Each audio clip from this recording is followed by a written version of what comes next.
Through this window, from these windows to the past, we will examine the subject of obedience. Also, we will see who do we obey, why should we obey, and how obedience, instead of binding with limitation, will lead us all to true liberty.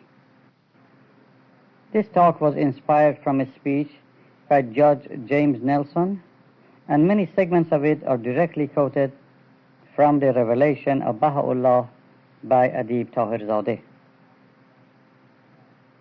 In an attempt to cover the subject adequately, it was decided to address it in the following order. 1.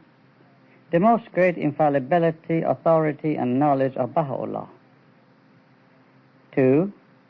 Obedience to Baha'u'llah. 3. The covenant of God with humanity.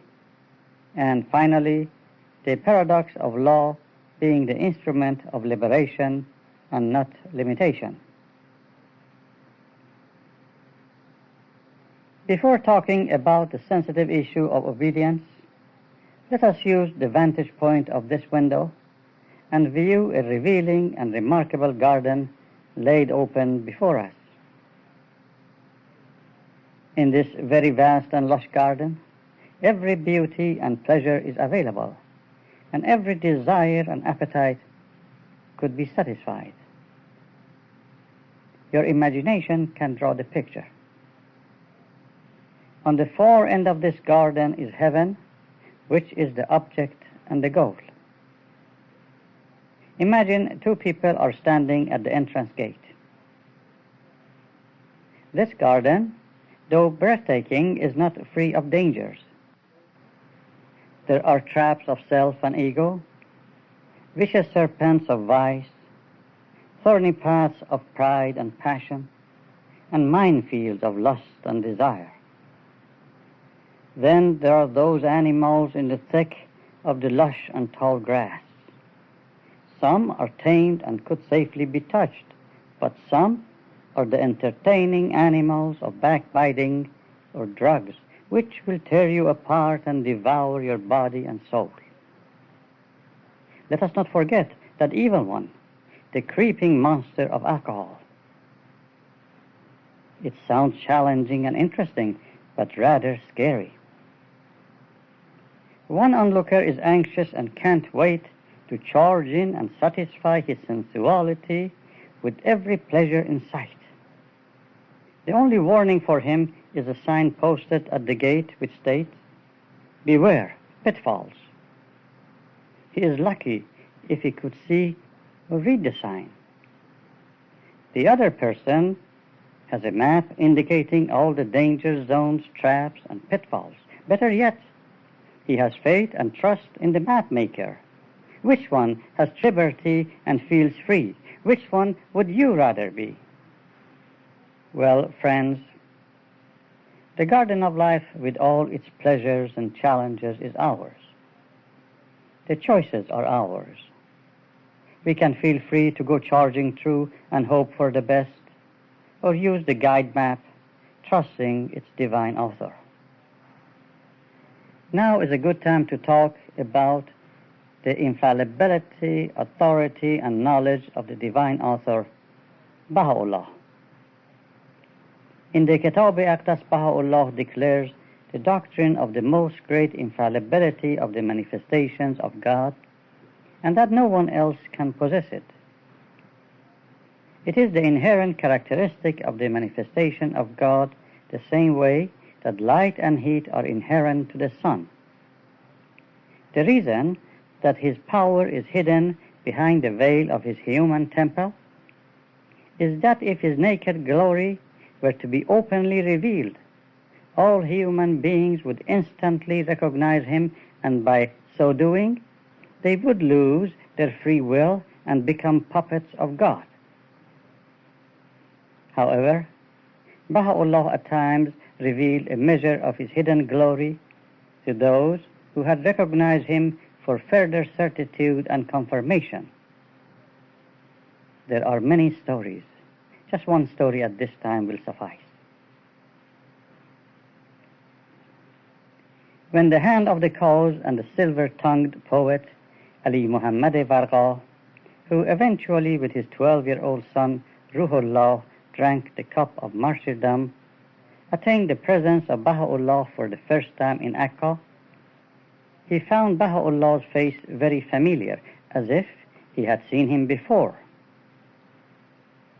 He was losing sleep trying to remember where he had seen him, in a marketplace, in the believers' gatherings.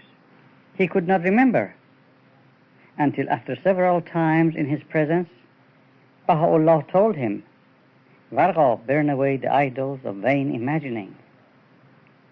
All of a sudden he remembered his childhood dream. As a child he saw in his dream that he was playing in the courtyard with some dolls when God appeared to him and took his dolls and burned them in a fire. When he woke up, he told his parents about his dream, and he was told sternly that no one could ever see God and he must not repeat it. So he forgot all about it.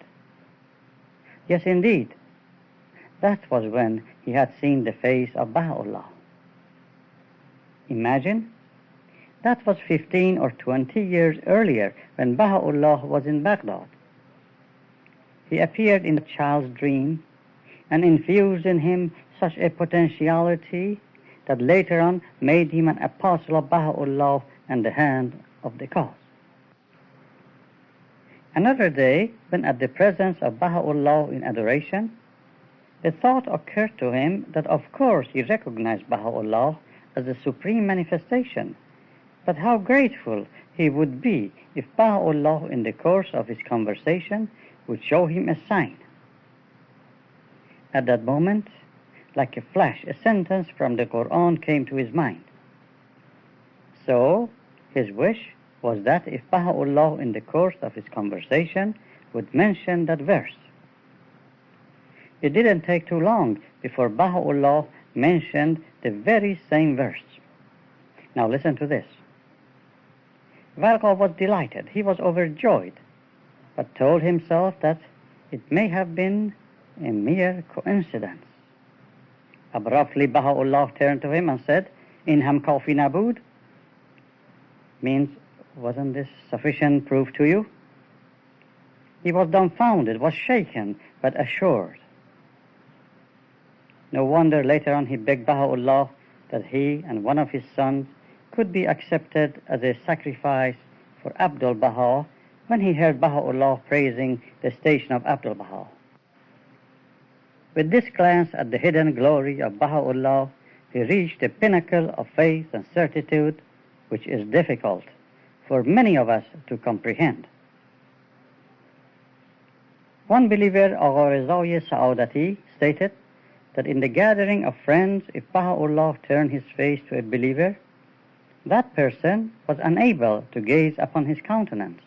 Therefore, Baha'u'llah used to look at the right side of the person as he spoke, so the friends might find it easier to look at his face. And if he ever turned his face towards the friends, he would close his eyes and speak. I can tell you the story of Ismail, who looked into Baha'u'llah's eyes and saw 100,000 sunlit and billowing seas surging upon his countenance. Later, he ended his own life because he had seen a glimpse of the glory of Baha'u'llah and could no longer bear the burden of this life. I wish there was time to tell you in detail. There are many passages in his writings about his exalted station, that he is the supreme manifestation and the inaugurator of the Day of God. Sayyid Mehdi Isfahani, an influential person, became a Baha'i. He corrected many of his bad habits and shortcomings, as all of us try to do, but could not overcome his addiction to alcohol. When the believers would smell alcohol on his breath, he would say in defense, "This addiction is very strong. I do it in the privacy of my home and harm no one else. Besides, I am too lowly a servant for Baha'u'llah to be concerned about my private life." Don't many of us think the same way? Finally, he was permitted to go for pilgrimage. One day, as he and other believers were in the presence of Baha'u'llah while Baha'u'llah was pacing back and forth, a thought occurred to Sayyid Mehdi that it is true that Baha'u'llah is the promised one, but he wondered what he meant when he stated, "I am the sender of the messengers and the revealer of the books." He had not finished his thought when Baha'u'llah walked to him, put his blessed hand on his shoulder, and said, "Sayyid Mehdi, it is true. We are the sender of the messengers and the revealer of the heavenly books." With this, he became transformed and accepted Baha'u'llah with every fiber of his being. Upon his return, no more smell of alcohol on his breath, and upon inquiry, he told the friends that if Baha'u'llah could read his mind, surely he could see his actions. He indeed is everywhere, omnipresent, and knows everything, omniscient. While Baha'u'llah dealt with the believers with kindness and mercy, he did not respond positively to those who did not believe in him and yet demanded a miracle. He dealt with sovereigns and religious leaders with authority. In the Kitab-i-Aqdas revealed, while a prisoner in confines of a small room, he addressed the kings in a language ringing with authority. He states, quote, "O kings of earth, he who is the sovereign Lord of all is come. The kingdom is God's. Ye are but vassals, O kings of earth. He who is the King of kings hath appeared, arrayed in his most wondrous glory, and is summoning you unto himself, the help in peril, the self-subsisting." End quote. His warning to all religious leaders in the Kitab-i-Aqdas starts with, quote, "Say, O leaders of religion, weigh not the book of God with such standards and sciences as are current amongst you, for the book itself is the unerring balance established amongst men." End quote. Concerning his ever-present supernatural knowledge, Baha'u'llah, addressing Nabil Akbar in the Tablet of Wisdom or Lawh-e-Hikmat, reveals the following words, quote, "Whenever we desire to quote the sayings of the learned and the wise, presently there will appear before the face of thy Lord in the form of a tablet all that which hath appeared in the world and is revealed in the holy books and scriptures. Thus, we do set down in writing that which the eye perceiveth. Verily his knowledge encompasseth the earth and the heavens. This is a tablet wherein the pen of the unseen hath inscribed the knowledge of all that hath been and shall be, a knowledge that none other but my wondrous tongue can interpret." End quote. No wonder he could reveal the Kitab-i-Iran, or the Book of Certitude, containing over 200 pages within the span of 48 hours without a single reference book. Now that we trust Baha'u'llah's knowledge, wisdom, and authority, obedience should follow. But we often confuse the two subjects of obedience and freedom.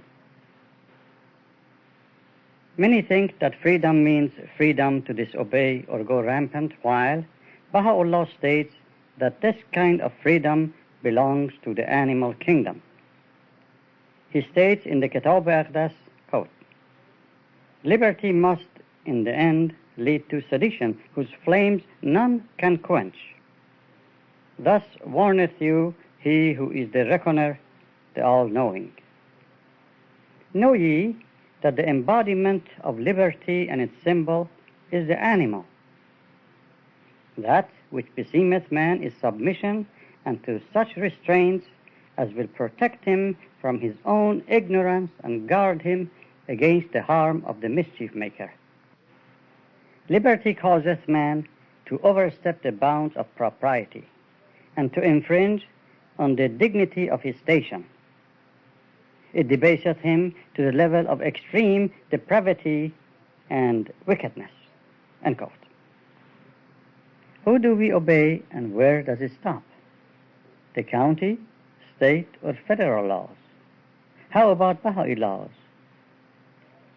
All constituted civil laws must be obeyed. You know why? Because Baha'u'llah has abolished and forbidden anarchy. He states, quote, "What mankind needeth in this day is obedience unto them that are in authority and a faithful adherence to the cord of wisdom."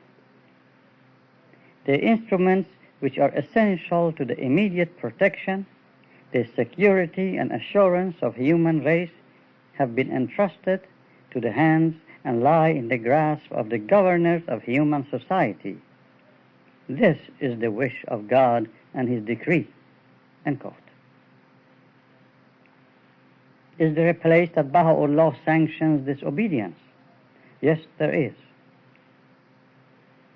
The only requirement by a government which Baha'is must disobey is wherever they are commanded to recant their faith, meaning to say, "I am not a Baha'i." In this regard, the Universal House of Justice states, quote, "Baha'is must live their Baha'i life fully and continuously unless prevented by the authorities. If local, state, or federal authorities actively prohibit Baha'i life or some aspect of it, the Baha'is must submit to these requirements in all cases except where a spiritual principle is involved, such as denial of faith. This Baha'is cannot do under any circumstances." End quote. Unfortunately, the Baha'is in Iran have had and still face this cruel requirement, but as Baha'u'llah describes them, they would rather lay down 1,000 lives than breed the war desired by their enemies. We have to become so conscious about obeying our civil laws that we will shine in the society. We must act and live with such integrity that the world notices the transforming power of the words of Baha'u'llah. As for obeying Baha'i laws, Shahrokh Effendi, knowing that the Persian believers had been brought up in a society where the significance of religious laws were understood, he directed the spiritual assemblies to begin to enforce some of the laws of the Kitab-i Aqdas. He urged them not to compromise and to uphold the standard of justice and impartiality. Up to now, only a few laws of the Kitab-i Aqdas have been given to the Western world. Although parts of the Kitab-i Aqdas were accessible in the translations by Shahrokh Effendi, the first formal exposure of the Western believers to the Kitab-i Aqdas was the release of the synopsis and codification of the Kitab-i Aqdas in 1973, 100 years after its revelation by Baha'u'llah. The translation of Kitab-i Aqdas into English, which became available in 1993, has opened the door for its translation into all other languages except Persian. As you know, originally the Kitab-i Aqdas was revealed in Arabic. Having the translation does not mean that all of the laws are mandatory to the Western believers. Only as the Western believers mature and at the discretion of the Universal House of Justice, more laws will become applicable. Of course, it does not mean that we are prohibited from obeying some laws, such as saying Allahu Akbar 95 times daily. About obedience to Baha'u'llah, at the opening paragraph of the Kitab-i Aqdas, he states that the first duty of everyone is recognition of himself as the manifestation of God for today, and the second duty is to obey his laws. These two are inseparable, and one is not accepted without the other. That is why Baha'u'llah has attached such significance to one of the principles of his faith, namely independent investigation of truth. So first we have to recognize his station, and then, as he also states in the Kitab-i Aqdas, obey his laws for the love of him. Therefore, We do not obey his laws because of the fear of punishment or for reward in heaven. You know, attachment to reward for our good deeds or obedience is one of the three attachments we must detach ourselves from. The other one is attachment to self and ego, which is the worst. And the last one is attachment to the kingdom of names, meaning feeling superior or boasting about acquiring various attributes of God, such as generosity, kindness, justice, and many others. I will repeat these three attachments. The worst is to self and ego. The other two are to reward and the kingdom of names. The fact that Baha'u'llah does not accept recognition of his station alone without obedience to his laws is unique in the Baha'i faith. Some Christian sects claim that belief alone is sufficient for salvation. First we have to know him, then with trust and love for him, we obey him. When he states, read his writings twice a day, we must do it. This and the obligatory prayer are the two major keys to let Baha'u'llah get close to us. Doesn't he state in the hidden words, quote, O son of being, love me that I may love thee. If thou lovest me not, my love can in no wise reach thee. Know this, O servant. End quote. The more we read, the more we know and love him. The more we love him, the more we obey, and so on. This could be called a righteous cycle. The vicious cycle is not obeying and gradually drifting away. And I tell you, those who have become believers and then allow something or someone rob them of their love for Baha'u'llah are in deep trouble. You might say, well, this is blind obedience which I and my ancestors have abhorred and is against my individual rights. With spiritual decline of today and abuse of power by corrupt authorities and leaders, you have many sympathizers who look upon the word obedience with suspicion and fear. Upon hearing that word, dictatorship, blind acceptance, and religious fanaticism come to their mind. Such fears are well understood and are justifiable. Look at the recent events and abuse by false prophets and corrupt leaders. The voice of religious leaders, which in the past inspired people, is now heard mostly with indifference or hostility.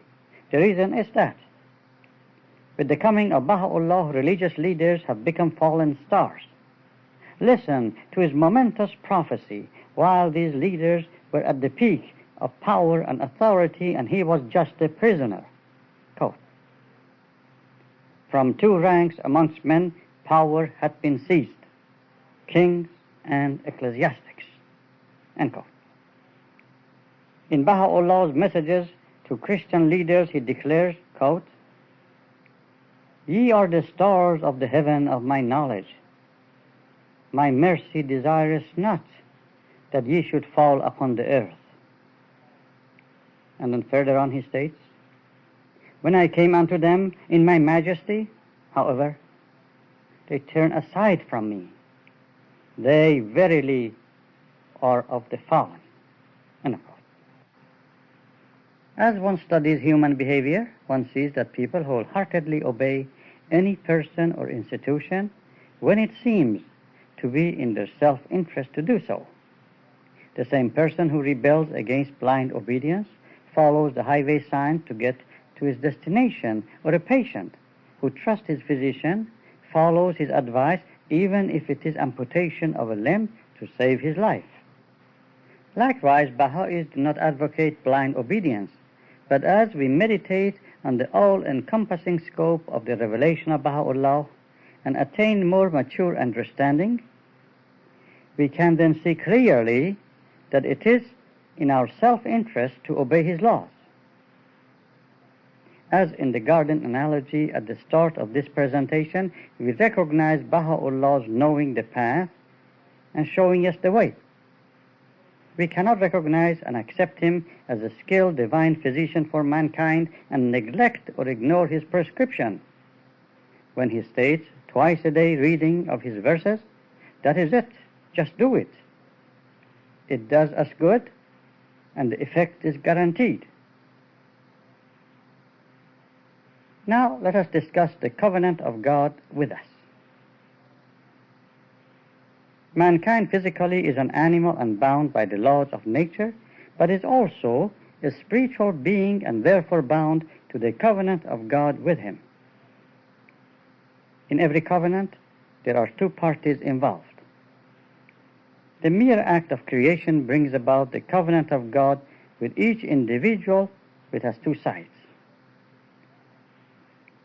God in his part creates us in his own image, which means bestowing upon us the capacity to reflect his attributes. He provides us with our physical needs in this life and sends his messengers to guide us so we may grow closer to God. The part that we, who have free will, have to play in this covenant is to be conscious of his bounties, to recognize his manifestations as divine teachers and abide by his teachings and laws. The covenant of God is similar to the terms which a school principal lays down for the students. The moment a child walks into a school, he or she, without knowing it, enters into a covenant with the principal. Again, this covenant has two sides. The principal provides the educational needs, appoints the teachers, and draws up a program. The part that the child plays is to learn the lessons and follow the instructions. Only in this way he or she acquires knowledge.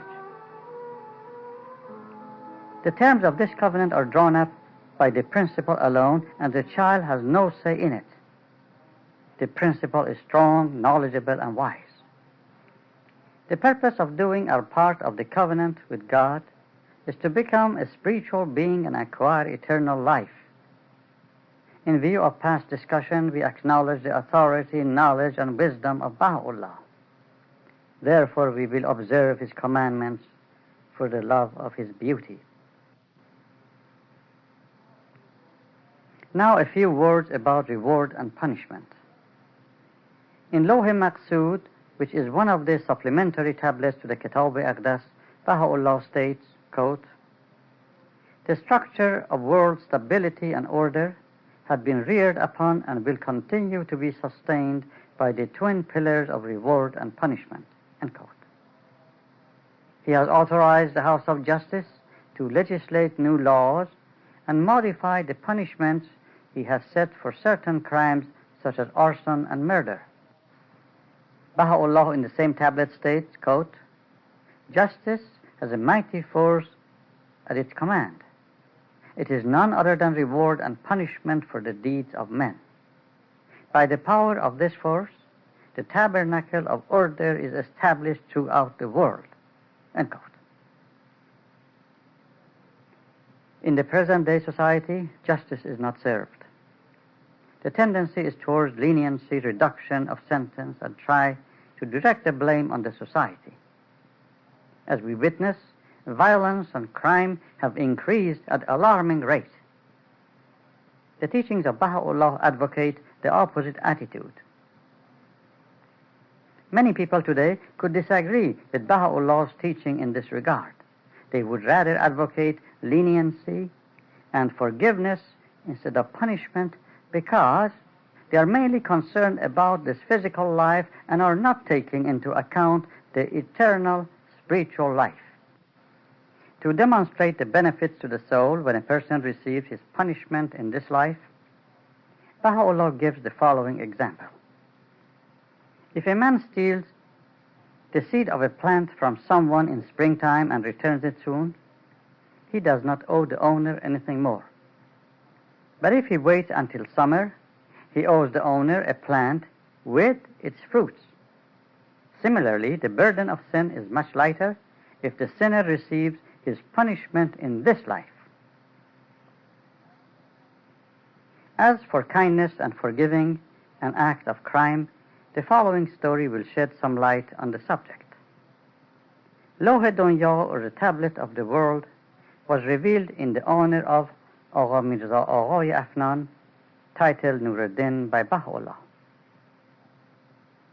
This tablet was revealed after 9 days that the pen of Baha'u'llah had been stilled due to the martyrdom of 7 believers in Yazd in 1891, 1 year before his ascension.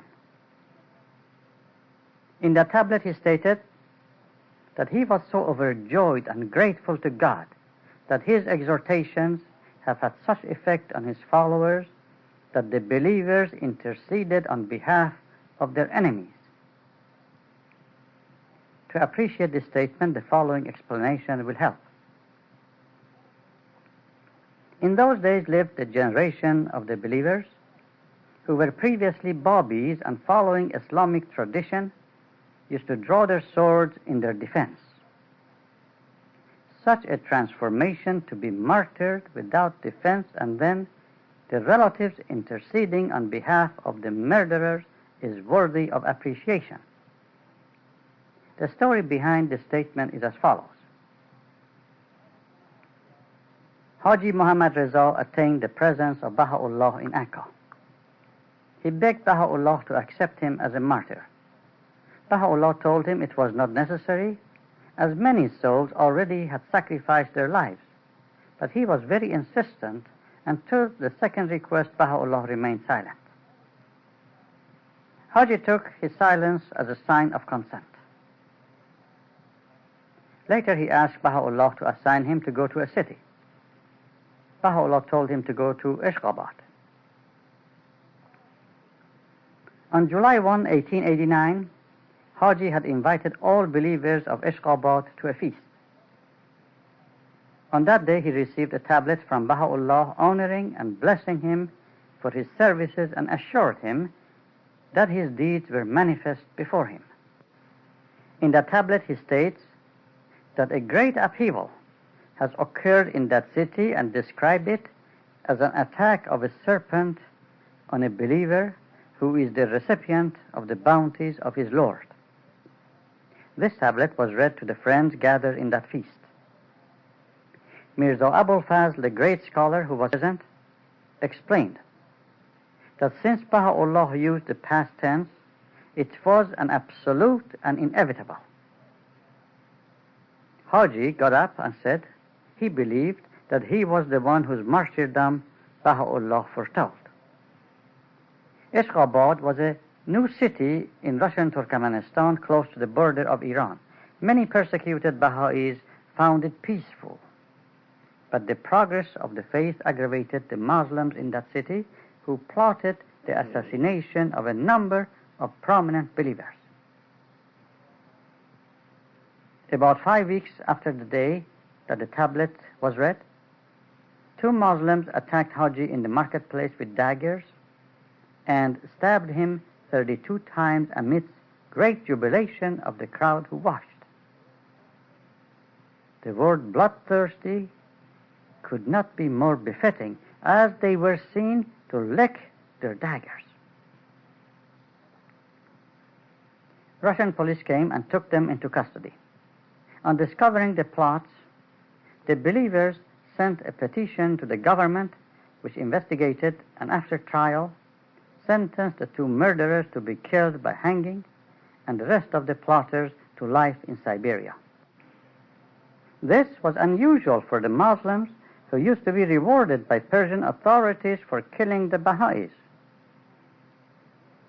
The family of the murderers and prominent Muslim merchants begged the believers for intercession.